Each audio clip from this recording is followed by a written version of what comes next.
tanterahigny teto Anosibe nandritran'ny 2 andro hatramin'ny omaly ny fivoriana zay fatao isan-taona ho an'ny comité de pilotage aty amin'ny faritry Batane, zany hoe iraisan'ny Baidambaro, Baidampasindava, Baidatsimikaika ary Anosibe. Zany hoe io zany comité io dia misy solotegna avy amin'ny faritra, avy amin'ny mpitondra fanjakana aty an-toerana miaraka amin'ireo mpanjono aty amin'ny faritra, dia misy koa zany solotegna avy amin'ny ireo ONG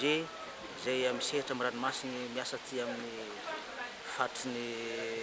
avaratra andrefan'ny Madagasikara aty. Zany hoe zany raha ny tanjona napetraka moa zany dia teto no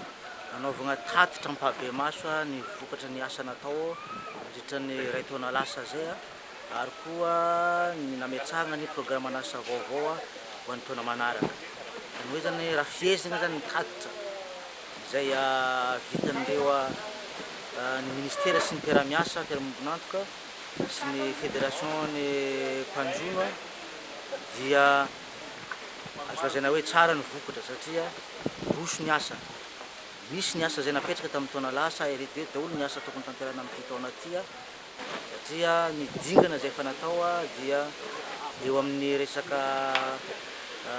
fagnentanana ny mpanjono amin'ny fikajiana ny harenan'ny ranomasina. Zava-dehibe zay ary ny mpisehatra rehetrarehetra dia samby nandray anjara amin'izay zavatra zay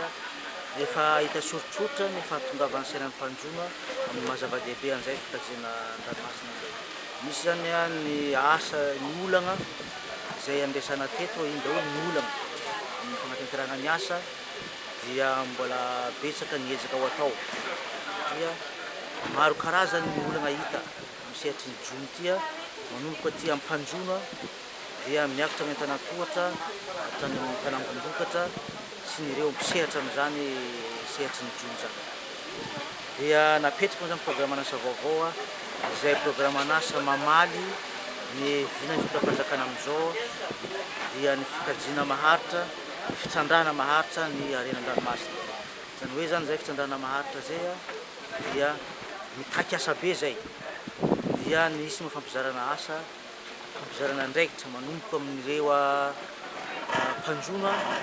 ny fédération des pêcheurs miara-miasa amin'ny ONG zay misehatra aty, dia misy koa zany ho an'ny ministera